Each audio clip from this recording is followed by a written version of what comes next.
Namaste. I am Prashant Chandra, an advocate practicing from last 3.5 decades.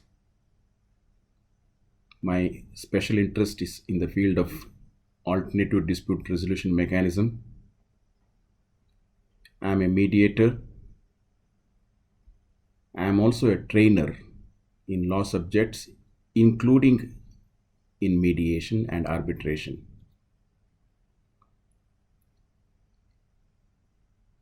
I thank the organizers for having given this opportunity to express my few thoughts and share with you.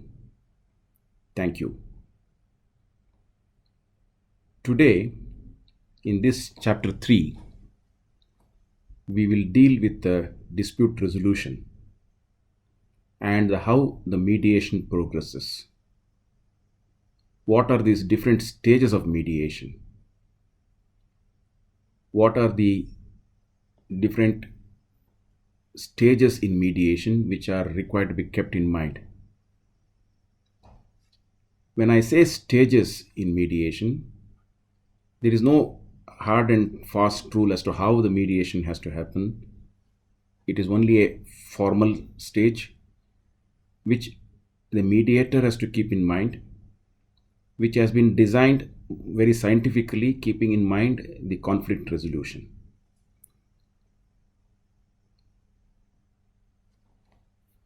Before going to the stages of mediation, let us also understand the types of mediation which are available. So first we will deal with it. Court-annexed mediation. In a pending dispute, particularly civil dispute, at one given point of time, either at the request of the judge or by the parties or their counsels, under section 89 of Civil Procedure Code, the parties are referred to mediation by the court, namely the judge. The mediation centers are in all district places and also taluka places, where the parties are referred and the mediation takes place in that mediation center. This is called as court-annexed mediation. We have something called as statutory mediation. It's a mediation which is provided under the statute. We have the Consumer Protection Act. We have many other similar enactments which are now including mediation.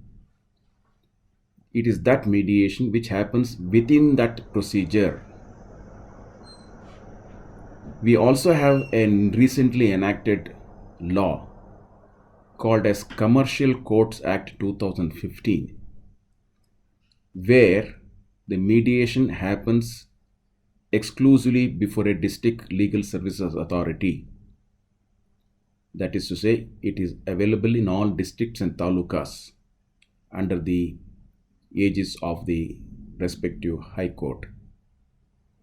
This is called as pre-institution, where the mediation takes place. It's also under a statute, namely Commercial Court Act. It is available to the commercial disputants. They have to undergo this mediation in respect of the disputes which are arising or which is likely to come under the commercial courts. Company law. The courts related to company law, namely NCLTs, they too have their own rules framed under the company rules, which also prescribe mediation and the procedure for mediation. As I said, consumer forum mediation is also available before a consumer forum courts, consumer redressal forums, and that is specially given under the Consumer Protection Act Chapter 5. In some cases, the Supreme Court of India mandates mediation. It could be under any law or under any given circumstances. The Supreme Court may feel that this may be a fit case for mediation, and they refer the parties and set the guidelines and appoint the mediators, and accordingly the mediation takes place in that. We call that as Supreme Court mandated mediation.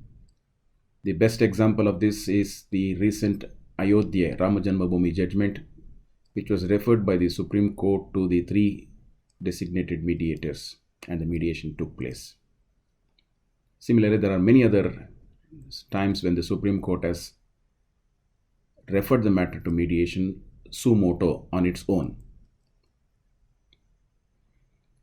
Online dispute redressal mechanism, that is to say online dispute resolution mediation, we call it as ODR.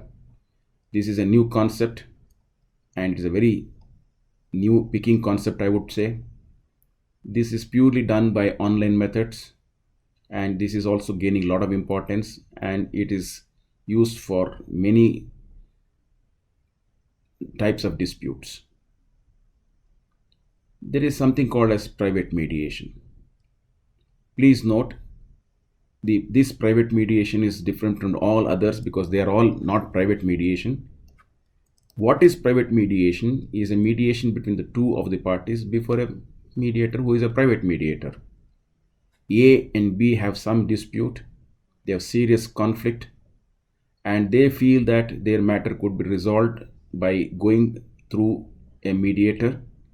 They privately appoint a mediator, they appear before the mediator, they continue to take the result, or they may not take the result, but the mediation goes on there. This is also one area where private mediation is doing a lot of mediation. There are private mediators who are also having their own setups, organizations which do deal with private mediation. Pre-litigation mediation.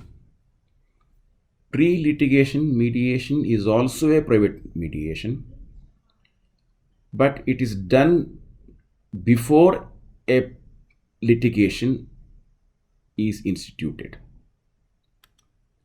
In other words, it is a private mediation. After the completion of the mediation, it may require that the parties have to approach the forum, namely the civil court or the Lok Adalat under the Legal Services Authorities Act, where it requires to be registered and the sanctity of the decree of the court is required to be passed. Such things are called as pre-litigation mediation, that is to say a mediation before the commencement of a litigation. So, except for pre-institution mediation and pre-litigation mediation, usually the mediation is in a pending proceedings.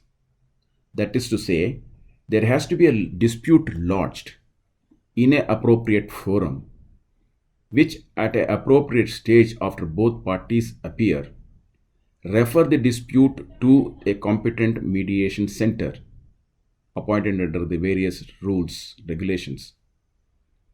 And they are all post-litigation mediations. In pre-institution mediation, which is serial number 3, the mediation is done before the institution of the case. Mediation is done before the commencement of a commercial dispute between 2 commercial parties or the disputants in respect of a commercial dispute. What is a commercial dispute is explained under the Commercial Courts Act under section 2. Any disputant, if he has any grievance against his opponent, he cannot directly approach the court in such cases. He cannot directly file a case in the commercial court unless for certain reasons. He has to compulsorily go through the process of mediation, and that mediation is pre-institution mediation. Similarly, pre-litigation mediation is a pre-institution mediation, but here the institution is not important. It is before a litigation where the parties go before a private mediator and the mediation takes place and it culminates by a litigation being filed only to record the settlement of memorandum of settlement which is agreed by the parties in that private mediation. So probably the scope of this mediation which we are discussing in this forum is limited to private mediation and pre-litigation mediation, and let us now try to understand the different stages under this context. The stages of mediation which are important and how it progresses in mediation. When we say mediation, obviously there has to be a mediation room. How the mediation room is to be done is also discussed here. How should it look is also discussed here.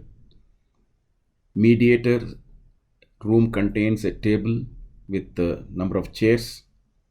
Mediator sits in the middle of the room where he has access to all the parties. He is having equidistant from all the parties. He'll position himself in such a way. So the mediator enters the room. He also welcomes the parties to the room, both parties and their concerned experts, maybe advocate or the relatives, colleagues. They also are welcomed by the mediator. They are seated in the respective chairs. On one side, he makes the A party to sit. His supporters or who have come with him will be sitting next to him. The opposite party will be sitting on the other side of the chair, other side of the table, where he and his supporters, colleagues, friends will be sitting with him.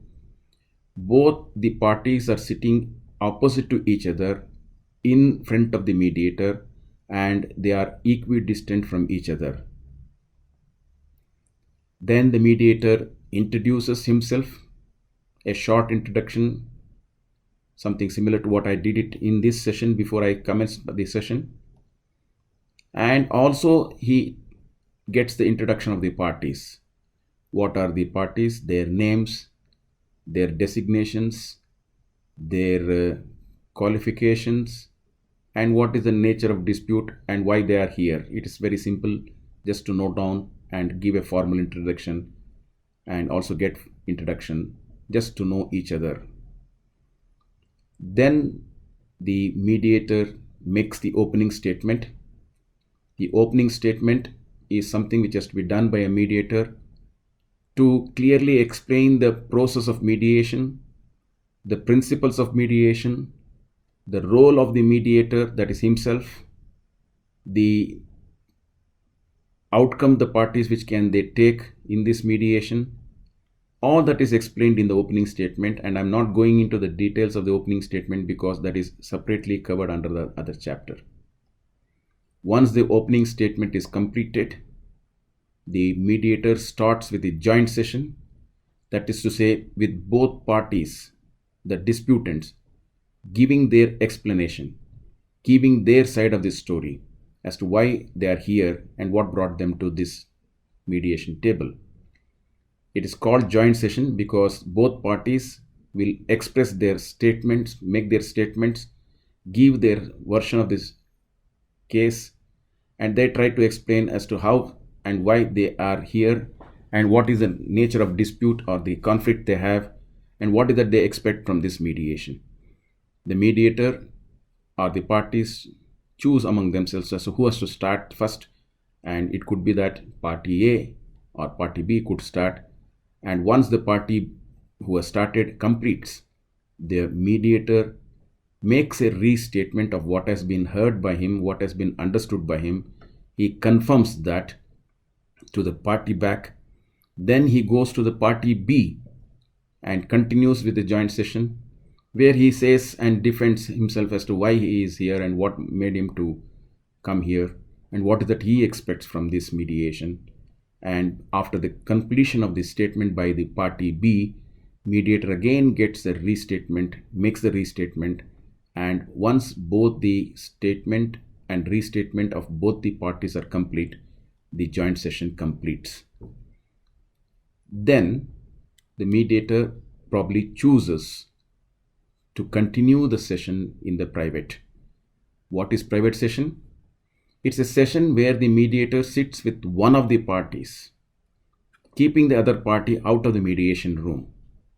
It could be that the party who is in the room has certain things to be disclosed, stated, certain confidential information to be shared. Such information has to be done in the absence of the other party. Therefore, he requires the mediator to give him separate time, exclusive time. And that's why it is called as a private session, where he himself will be there and his supporters, his colleagues, his friends, or the advocate, consultant who could be there, and both explain the party explains his position and also tries to understand as to what is the expectation from the other side. Once the private session is over, the mediator may take the private session with the other party, and this will continue. After the end of this, if there is a solution, if there is a settlement, the parties move to the settlement stage, where they draw a settlement, agree on terms of the settlement. The mediator helps the parties in finalizing the settlement, drafts the settlement, gives the settlement format to the parties. We call it as memorandum of settlement. They both look at it. If they are supported or assisted by advocates, all of them have a look at it. They make their statement, clarify if there is any doubt, and once that is signed, once that is agreed, both the parties sign, and also the mediator may sign depending on the situation as the law requires. And once that is signed, it becomes a signature, a memorandum of settlement signed by the parties. In some cases, it may not end in a settlement. It may end in a termination too. That is called as conclusion. Therefore, both are put together. In a conclusion, it could be that they are not agreeing, or that they are not willing to continue with the mediation. Therefore, it is called as a conclusion. It could happen even before the joint session or after the joint session, in the private session or in between the private session. So conclusion is an end to mediation, whereas settlement is a solution to mediation. So in conclusion, the parties will depart, mediation terminates, and at the time of termination, the mediator makes a closing statement thanking the parties for their presence, thanking for them for having the faith in the system of mediation and for having participated with an open mind in the mediation. That's the entire process of mediation. So mediation has no format, but these are the usual procedures followed in mediation, and this has to be adhered to because this is scientifically done. Now we'll get into it, each one of them stage by stage. Mediation room. You have a graphic which you can see as to how a mediation room should be. This is one of the formats. It need not be that it should be the same. What is important is mediation room should be brightly lit, sufficiently ventilated, clean, tidy, maybe some pots here and there. Maybe you have some books on the racks which are on the side. Very importantly, the mediation table. The mediator sits at a place where he is comfortable and he is able to take control. The parties sit on the sides, on either side of the table. And very importantly, all the chairs and the table are similar. There is no different colored chair or a different height chair. All are different, all are similar. Both the color as also the height is all similar. Maybe if required, a mediator can keep one small pillow because he has to sit for a long time. That's his comfort. But the impression that he gives is, I am one among you. This is very important. It's not like a court or an adjudicatory system where a judge or an arbitrator is positioned higher as compared to the litigants. This is not so in mediation. All are in one level, a comfortable level, and the impression created is we are all together to resolve a dispute. He welcomes the parties. Welcome gesture could be saying namaste, or it could be shake hands, or it could be just a smile. It's up to the mediator. It's only to make the parties who are entering very comfortable. They should feel that yes, we are in a place where we are likely to get what we are looking at. So that's all it is required in welcome. And he makes them to sit. Seating arrangements, as said, the parties sit according to their roles. If A is coming and sitting on one side, his colleagues, consultant, advocate, or whoever it is, will sit by his side, and the other side obviously will sit on the opposite side, and both are sitting facing each other, and but looking at the mediator and also having a look at the opposite party. This is an example of that, where the mediator makes the both parties sit and the mediator sits at the center. He has constant eye gaze on both the parties, giving an impression that he is all along with the parties. That gives the assurance of confidence in the parties about the mediator. Introduction. We have already done that. Introduction is the self-introduction and also the introduction of the parties, mainly to make the parties feel comfortable. Opening statement. We have already said as to what is opening statement. In short, opening statement is a statement about the entire process of mediation. When the same is made by a mediator, it is for the first time that the parties are coming to know about the concept of mediation. They have their own apprehensions. They have heard about mediation done by a police officer, mediation done by their relative in respect of their family dispute, or mediation done by some third party in a different forum. But that mediation and this mediation are different.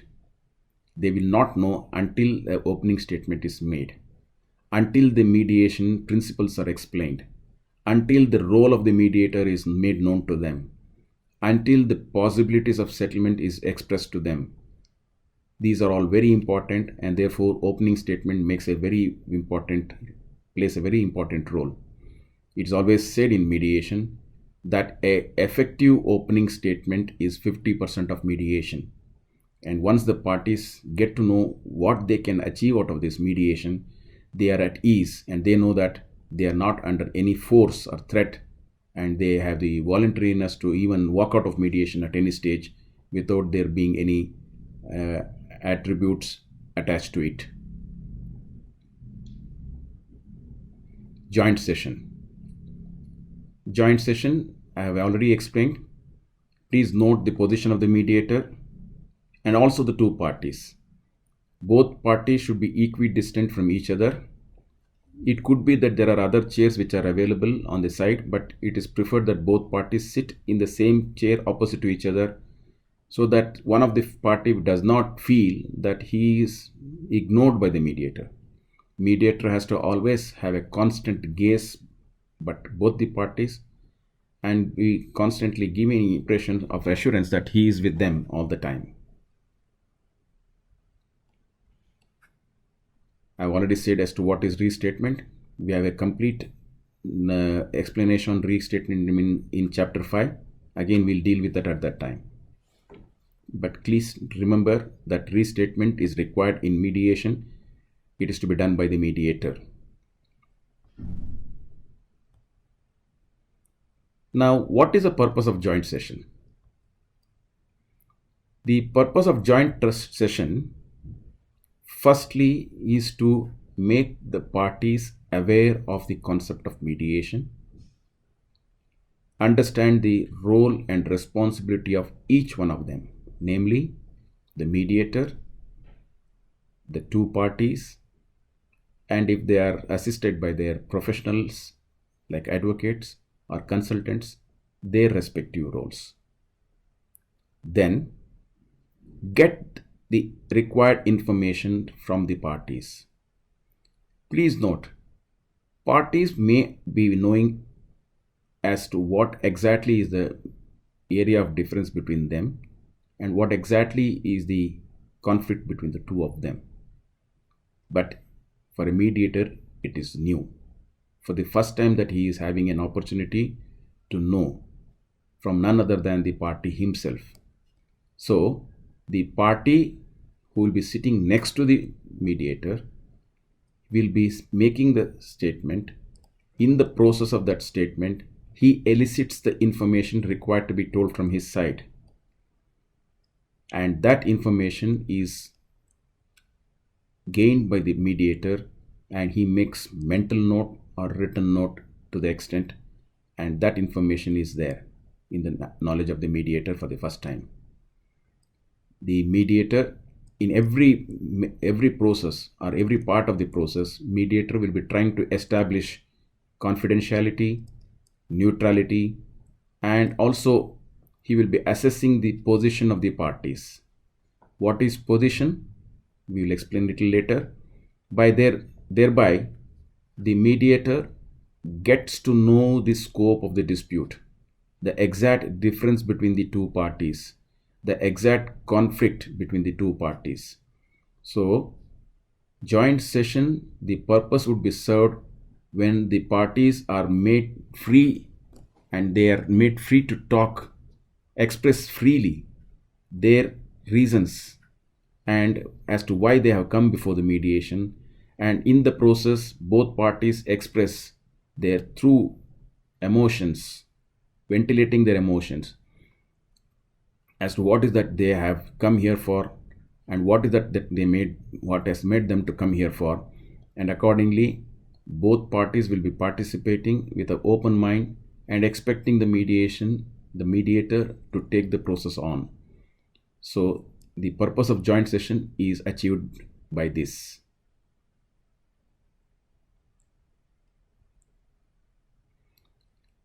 I have used the word position. I will also be using the word interest later. What is this position and interest? Let me give an example.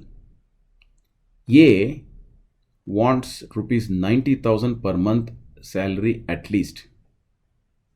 So he is looking at a job where he gets 90,000 per month.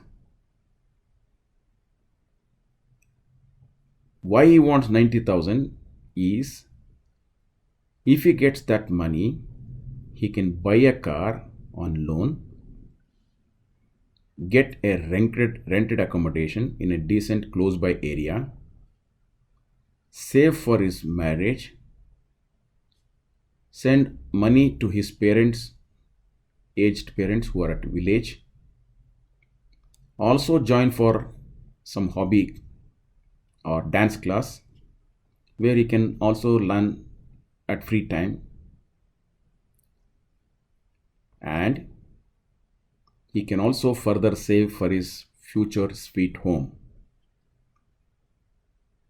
Now, the first one is called as the position, that is the stand of the party. The later one is called as the interest, that is to say, what is it the party is looking at. So it is the interest, namely buying a car, getting a rented accommodation, saving for marriage, etc., and also for his purchase of sweet home, that he wants rupees 90,000. So when he says I want 90,000, in mediation we call it as his position. And when he says as to why he wants 90,000, and he breaks them as to how he has arrived at that 90,000, it is the interest which we are looking at from that person. So one more example will also make it very easy. Let us understand this. I want employment in Bangalore because if I get employment in Bangalore, I can look for further investment in Bangalore. There are more promotional aspects here. I can travel to my native frequently. I can pursue my further studies in the branch of law. And very importantly, I can also study law in Bangalore, where the law colleges have excellent infrastructure. Faculty is very good, qualitative. Moreover, I like idli and rasam, which is super in Bangalore. Please note, he wants Bangalore because of what are his interests. So his interest prevails upon him to say, I would prefer to take a job in Bangalore. So the position is job in Bangalore, but the real interest is these ones which he has narrated here. So now we know what is position, namely the stand of the party, and what is his interest, that is what is that he's trying to get out of the same, or what are his keen interest from that demand of position. Now, mediation focuses on interest. Mediation focuses on interest. Sometimes what is interest we will understand now. It could be a tangible one. It could be intangible one. I want to buy a car on loan, could be tangible. I want to go to my native place, could be intangible. Certain concerns. If I am in Bangalore, I can access to the law colleges and join the institution. That's an interest or his concern to see that he gets a good education. It could be a state of economic state of a well-being. If I'm in Bangalore, I can be comfortably placed. I can earn more. I can save more. I can have my rented accommodation at a very prestigious place, as also I can buy a house of my own by saving out of that salary which I get today. It could be a recognition. I want to be recognized. I'm looking at social recognition, so which could be a interest.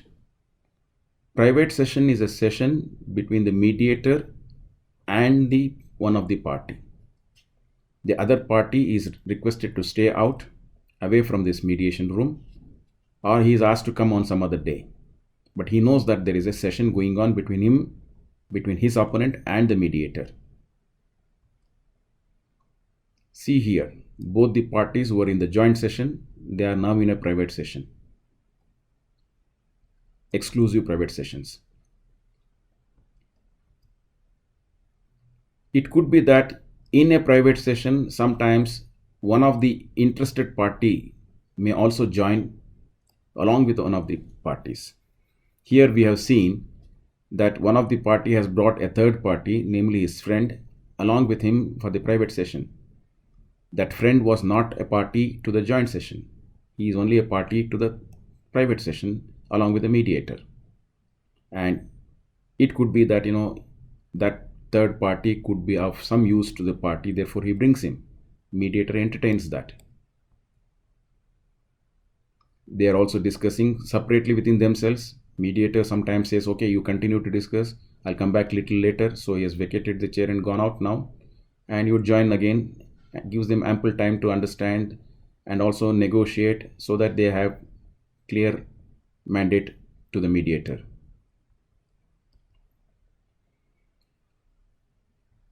What is the purpose of the private session? The purpose of the private session is to understand in detail,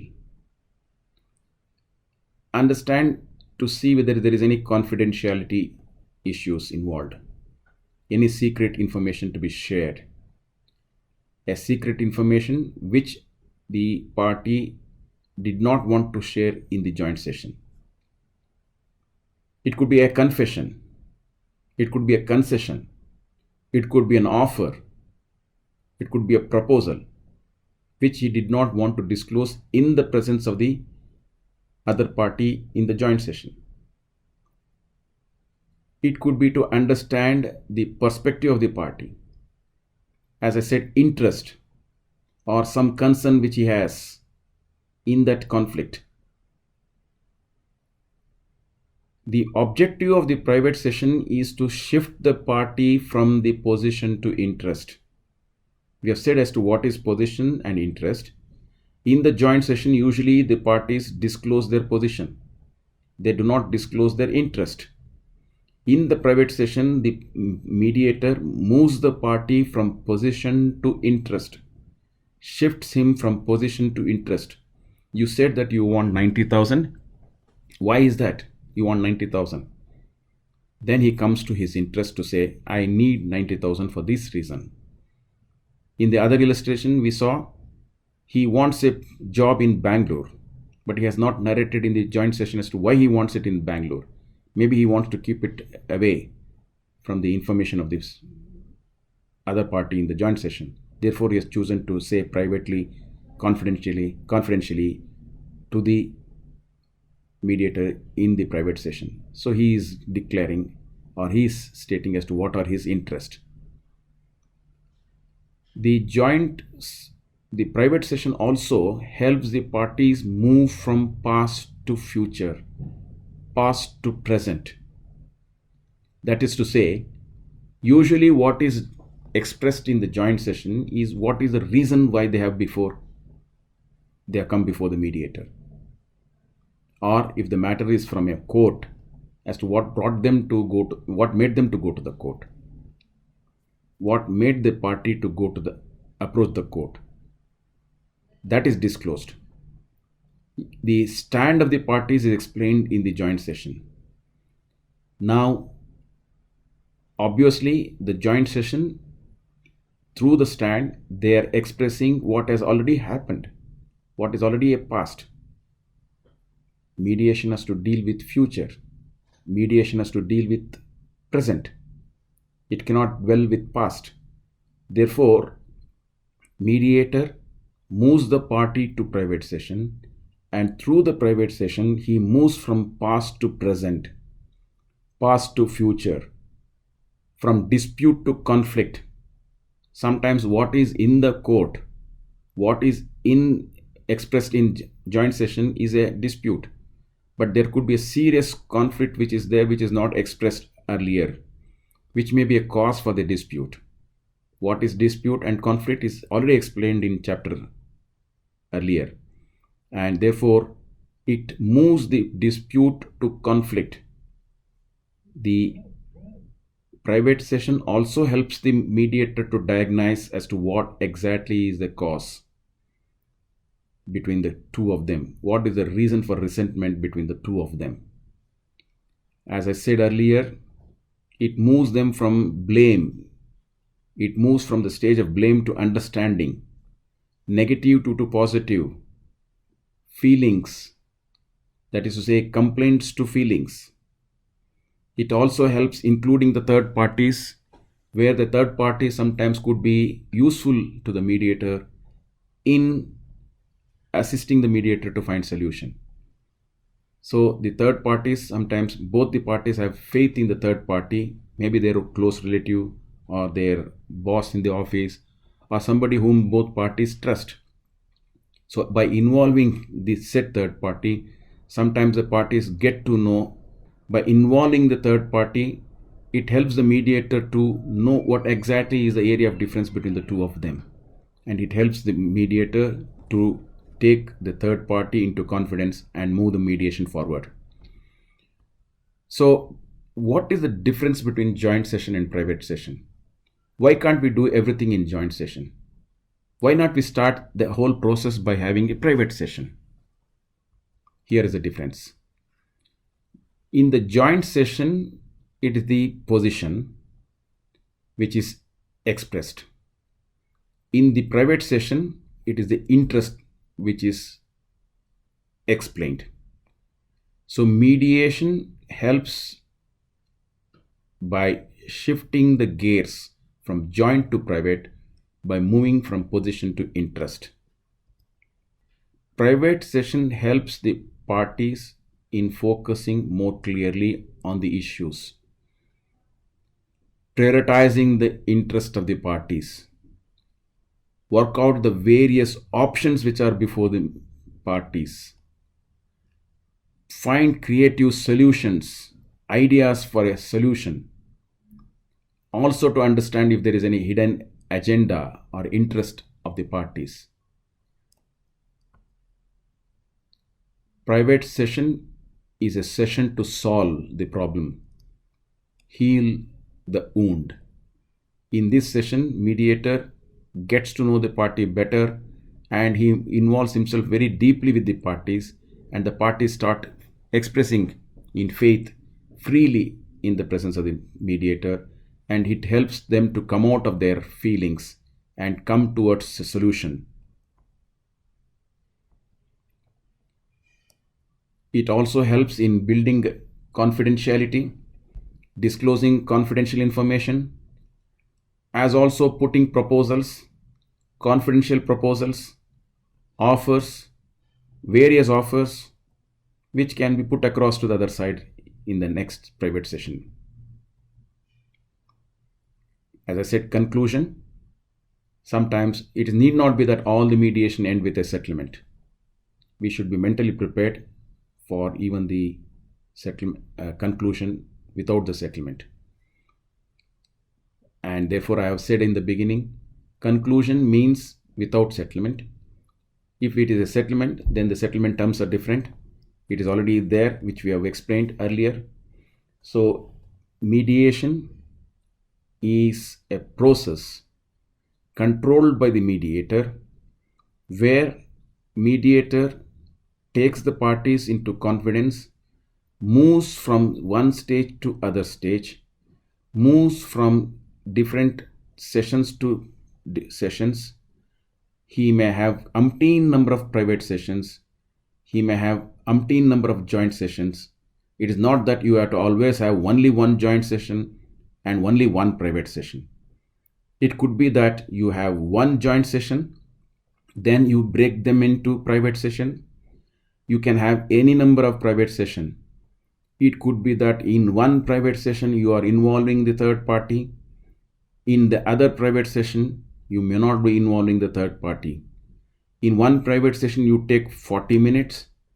The private session with the other one, you may take only 10 minutes. It depends on the understanding between the parties and the mediator, the rapport built up between the party and the mediator. And there is no hard and fast rule that mediation means equal time has to be granted to both the parties. It's the call which has to be taken by the mediator, and it need not be that you have to take joint session thereafter compulsorily after the end of private session. If you think that there is no meeting point, there is no possibility of the two of them together going together, you can end the private session and conclude it and say that the mediation cannot go forward and terminate the mediation. So these are all the process which we have to understand in the mediation. The mediator activates the thought process, makes the parties to understand what are the specific interests each party has, and to try to find an amicable solution between the parties. This is about mediation. One or two things before we go further. We have seen in some cases that some of the time we are not able to move from the joint session. Question is when to end the joint session, when to begin the private session. This could be done this way. When the party has already narrated his side of the story and is completed, and the position of the party is clear, if it is further continued, it may not serve any purpose in the joint session. So mediators should be watchful, attentive, giving exclusive listening to the party. When he feels that the party has completed his narration and is likely to repeat again, he can say that this is the time for moving to the private session.